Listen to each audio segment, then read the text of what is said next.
Okay, the next the next word is unmediated. This term refers to immediacy of co-presence or mutuality of presence.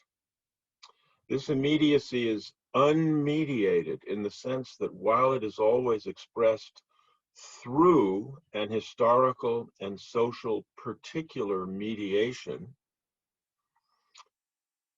such as language, gender, racial identity, class position, or other cultural channel of being,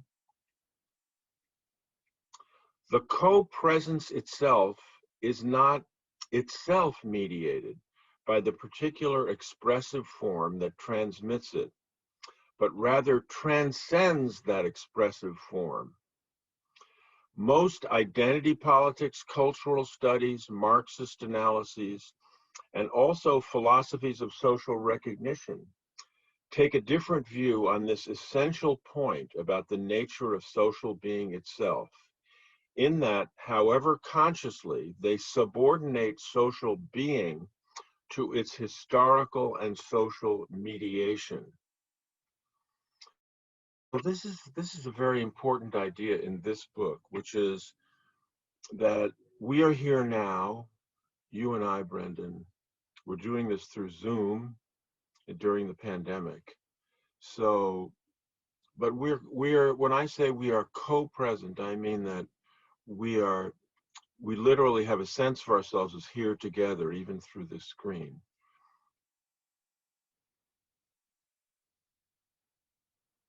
And that co-presence, the underneath feeling of being connected, is not captured by saying we're both men, we both have certain characteristics. At a historical point at the beginning of the what century are we in? 21st century. We talk in a certain way, our language is a certain way, we use certain metaphors. All these things are true. They're all part of the channel through which we express ourselves. But the ourselves that is coming through these forms is not itself contained in the forms. It's a feeling of mutuality, a sense of one another that is underneath everything.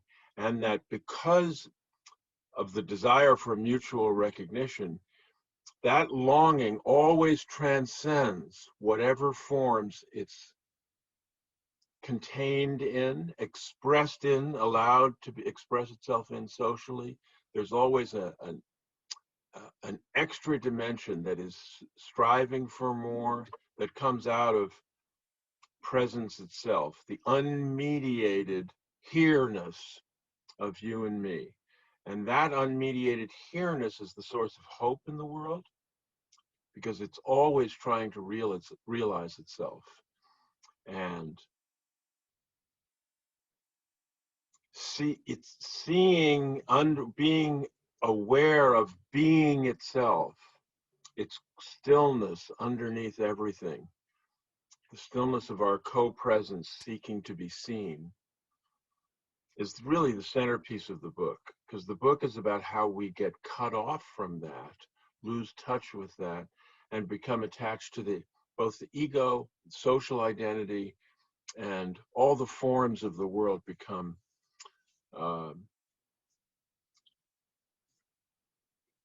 taken as if they were real and as if they were everything that is. Whereas this whole other level of longing that is our presence to each other, seeking to make itself manifest, is underneath that at all times.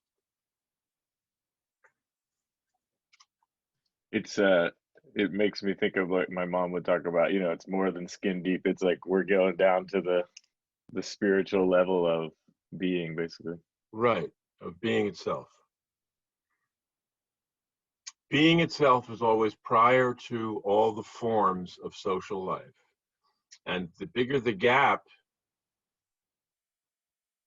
between our being and the forms through which we must behave, because that's what the world has presented us as how we are recognized as human. The bigger that gap, the more alienated the world, the more quiet loneliness there is inside people, the more withdrawn people are. But when social movements arise, this unmediated force arises into social space and becomes more palpable and visible. People see each other with the same fullness that little children see us with when they're born. That fullness in the eyes, like we are here together, suddenly where we weren't before. All right, so let me do a quick epilogue to that earlier video that was shot a little bit earlier during the pandemic, to add two examples of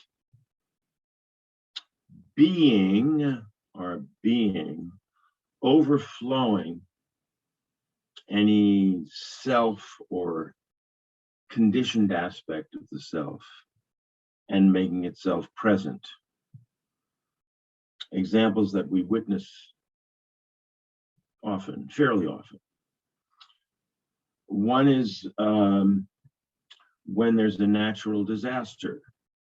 When the Loma Prieta earthquake occurred in 1989, I was here in San Francisco, and the street lights went out at the ball game where I was, the World Series game. The scoreboard went out. Players started wandering out onto the mound to get out of the dugouts in case the entire stadium collapsed.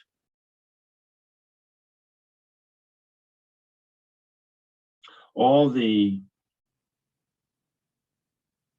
rote patternings of being at a ball game dissolved. Meaning all the channels through which we normally were communicating dissolved. You know, I sat in a certain section in left field, and the players came out. Players were expected to come out and play baseball. The scoreboard was expected to have all kinds of glitzy things happening on it. All these channels by which the event would have been organized dissolved instantly. And everyone had to be conscious of whether the stadium would collapse on us. And we heard on the radio that the Bay Bridge had partly collapsed. So what happened? Well, first, everyone began to immediately help everyone else get out of the stadium. Then we got in cars and tried to drive away, but since there were no street lights, people got out of their cars and directed traffic instantaneously and spontaneously. And for 2 weeks, this occurred in the city. I've given examples in earlier videos of battery-powered televisions being used on street corners where everyone would gather around them, newscasters who cried spontaneously on the air. What happened? What happened was that our being overflowed our patterns of conditioning. And we came into contact with each other in a spontaneous and sudden way, everyone helping everyone else, eating by candlelight in the local pubs, directing traffic, checking on each other. Suddenly, the spontaneity of being within each of us toward the other could emerge, break out, break on through in a way that was absolutely thrilling. And the secret of the earthquake was that nobody wanted to get back to normal. The mayor kept saying, we're going to get back to normal. No one wanted to get back to normal. And when the mayor finally announced 2 weeks later that we were back to normal, it was a depressing moment because we knew it meant we were going to resume routinized ways of being, of acting, of being ourselves, in which our true being would once again have to recede back deep inside, wait for another moment, if another moment ever were to occur. So that's an example of being, of when our social being, our authentic, spontaneous part manifests itself. That's always present in us at every moment, waiting almost, waiting for the opportunity to reveal itself to the other, to be present to the other. Another moment of unmediated social connection is this point I made in the video about social movements, is that what happens in a social movement, as I've said in other videos, is that they ricochet. Some witness George Floyd being killed with a police officer brutally, indifferently kneeling on his neck, and feel a sense of outrage and go out of their house, begin to say, this is just unacceptable. I will not live in a world like this. And that protest ricocheted all over the world as a manifestation of common humanity in all of us. Within 48 hours, people were marching in every major city in the world. It was just amazing. And this is the why I say it's the great hope, this existence of the unmediated, unconditioned being within us, longing to get out and recognize and be recognized by the other, longing to get out into social life. How about that? To become visible to each other. That's the great source of hope, because when that can be tapped, then even very seemingly impenetrable social situations can dissolve, can just emulsify. Like McCarthyism emulsified eventually. The anti-communist movement of the late 40s and 1950s. It controlled the whole society, it broke. And the 60s, of course, added to that break. Like, or like the 60s, when it dawned on everyone that the Vietnam War was insane, that mass murder was taking place for no purpose. When it dawned on our whole generation, and suddenly the whole society appeared to be insane, living out scripts that could produce this war as if it were normal.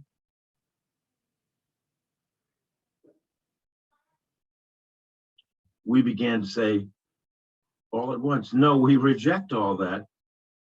And an unmediated newness came into the world, unmediated, original, spontaneous here-ness with each other that allowed us to say, I see you. We're here together, and we will create the world we want to create. Well, that can happen anywhere at any time. And when it happens, it's capable of ricocheting very rapidly, as it did at that time, from Berkeley to Prague to Mexico City to Paris in 1968. A very rapid circulation of the emergence of being past the conditioning of the self. That's what's so important about the presence of what's unmediated within us.